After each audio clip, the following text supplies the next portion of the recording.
Hello dear students, I am Professor Shraddha Firke from the KK Wagh Arts, Commerce Science, Computer Science College, Kakasaheb Nagar, Ranwood.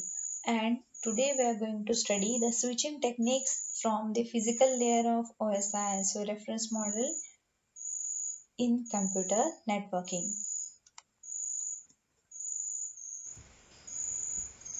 So what is a switching? Basically, when the user accesses the internet or another computer network outside their immediate location and messages are sent through the network of the transmission media.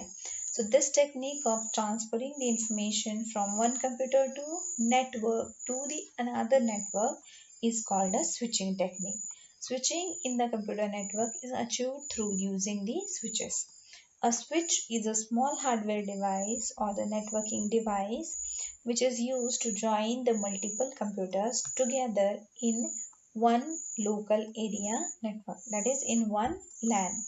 So network switches operated at the layer 2, that is data link layer in the OSI ISO reference model. Switches are being used to forward the packets based on their MAC addresses. Here MAC addresses are used because this switches used is at the layer 2, that is your data link layer, and the data link layer uses its physical addresses for the communication, that is your MAC addresses. A switch is used to transfer the data only to the devices that has been addressed. It verifies the destination address to the root and the packet appropriately.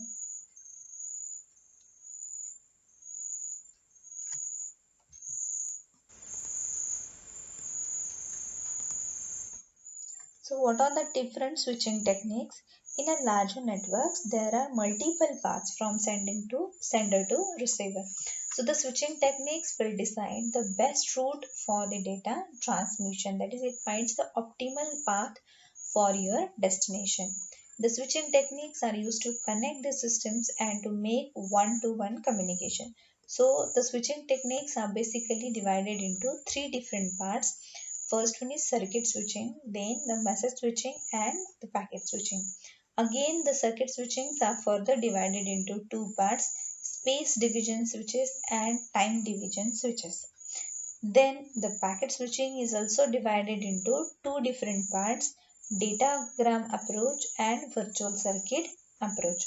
And the virtual circuit approaches are of two types, switched virtual circuit, that is SVC, and the permanent virtual circuit, that is PVC. So these are different switching techniques. We are going to study each of them one by one. So the first switching technique is your circuit switching. So what is basically a circuit switching?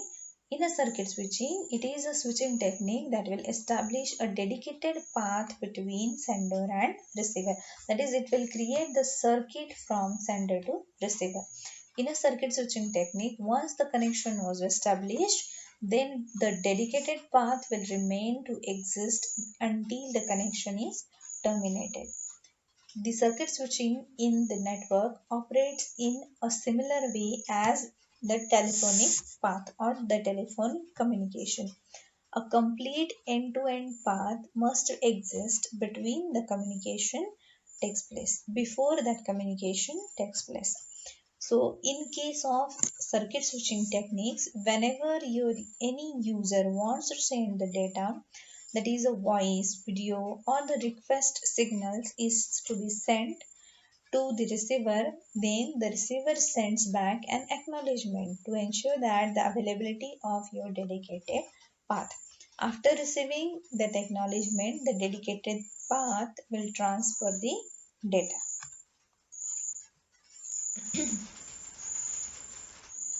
The circuit switching is used in a public telephonic network. It is used for voice transmission. The fixed data can be transmitted at a time in a circuit switching technique. Basically, it goes through the three different phases, that is circuit establishment, data transfer and circuit disconnection. Before data transmission, we have to establish the connection or the circuit then use that circuit for data transmission, and then finally after your work done, disconnect that circuit. So how it goes, it is shown in the diagram, such as A is your source and B is your destination, and there are some intermediate nodes that are connected in this network. So how your message will be transmitted? It will be transmitted to some particular given fixed path, that is from A to B. The path will be A to S1, S2, S4, S6 and B. So your all messages will be transmitted one by one through this dedicated connection or this connected circuit only, and that receivers gives the acknowledgement for each and every message that is sent to the B. So what are the advantages of circuit switching? In the case of circuit switching technique, the communication channel is dedicated. So there is no traffic problem and the communication is faster. It has a fixed bandwidth. Then the disadvantages of the circuit switching. Once the dedicated path has been established, the only delay occurs in the speed of data transmission. It takes a long time to establish the connection, approximately of 10 seconds, during which no data can be transmitted. So this time will be your um, this time is longer for the communication and it will be wasted.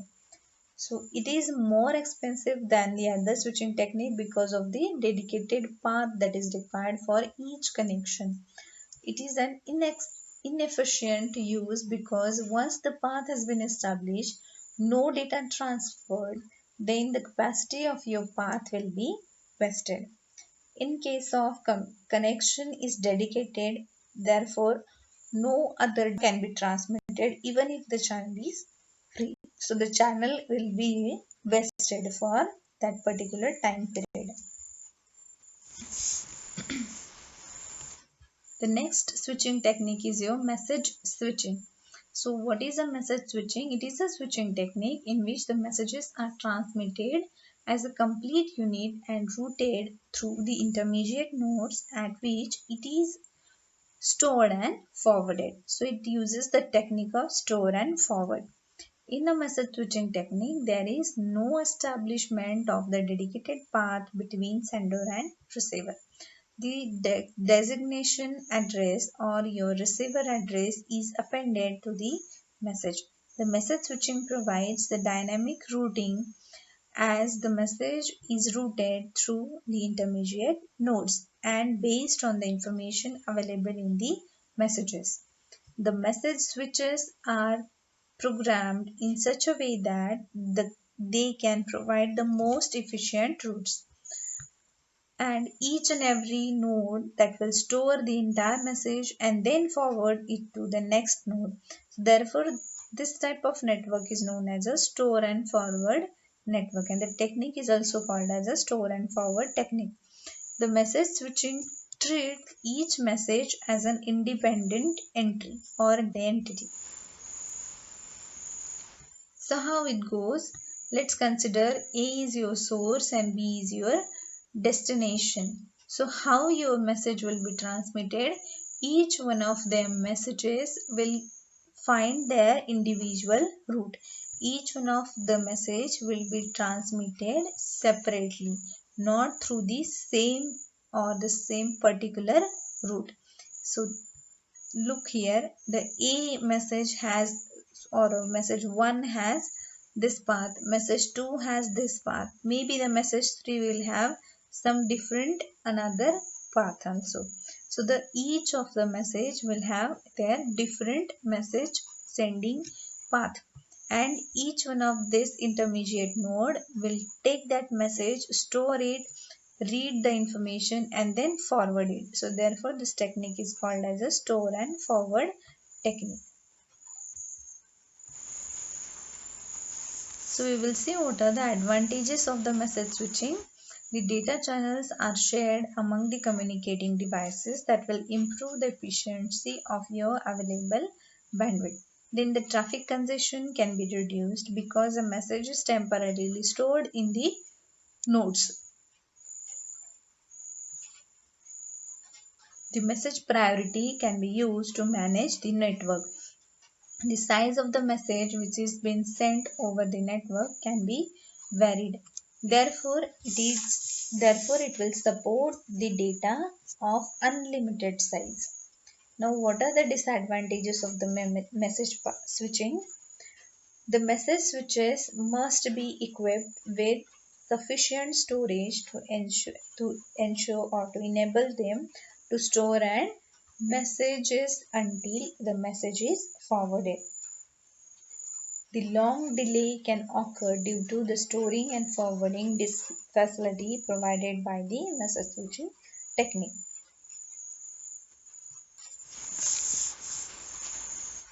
The next is packet switching technique. So this technique is in which the message is to be sent one go, but it is divided into a smaller pieces and they are sent individually.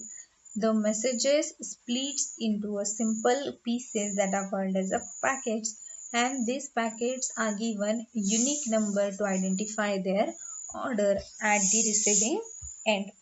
Each packet contains some information and its header such as source address, destination address and the sequence numbers. The packets will travel across the network taking the shortest path it is possible. All the packets are reassembled at the receiving end in the correct order because they have been transmitted as it goes, and they occur may they received maybe an out of order. So if any packet is missing or corrupted, then the message will be sent and resend the transmission of the message. If the correct order of the packet is reached, then the acknowledgement will be sent.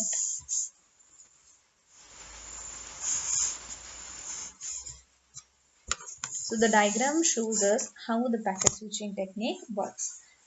Each packet or each individual message is divided into different packets. So here we can see that whole message is divided into 4 different packets, and each one of the packet have a different path. Like first packet has this path, the packet 2 has this path, the packet 3 has this way, the packet 4 has this way, and finally the packets will be received in out of order. So we have to reassemble them and recombine them, rearrange them to convert it into original message. So this is how the packet switching works. Now what are the different approaches in the packet switching? There are 2 different approaches while in the packet switching. First one is datagram packet switching. It is a packet switching technique in which the packets are known as a datagrams, and these are considered as an independent entity. So each packet contains the information about the destination. The switch uses this information and forward the packets to the correct destination. These packets will be reassembled at the receiving end in the correct order. So the datagram packet switching technique, the path is not fixed. Intermediate node can take the routing decisions to forward the packets because they will store that package, read the information and then forward that packets. The datagram packet switching is also known as a connectionless switching. The second type or the second approach of packet switching is a virtual circuit switching. In the virtual circuit switching, it is also called a connection oriented switching because there exists a virtual path or a virtual circuit in between source to the destination. So in case of virtual circuit switching, a pre-planned route is established before the messages are sent. The call request and the call accept the packets that are used to establish the connection between sender and receiver. In this case, the path is fixed and for the particular duration of the logical connection. So this is how your virtual circuit switching works. Now, what are the advantages of packet switching? Cost effective.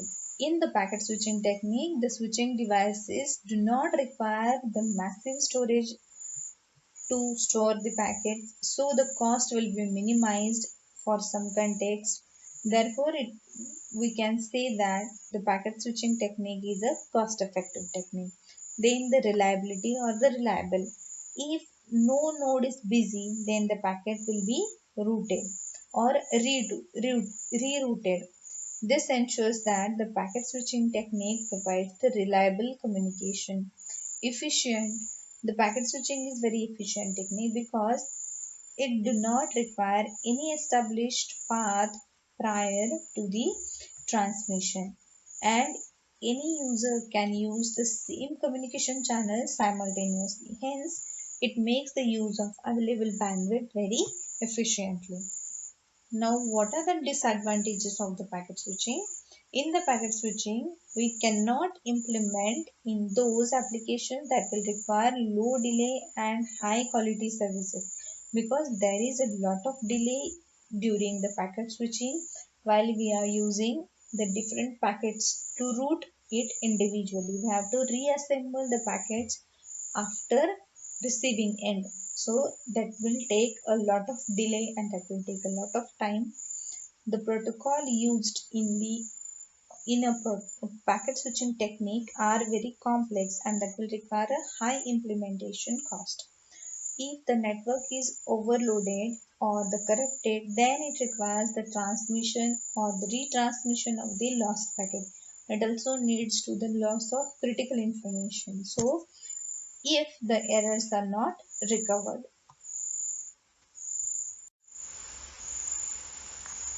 So this is all about your switching techniques in the physical layer. Thank you so much.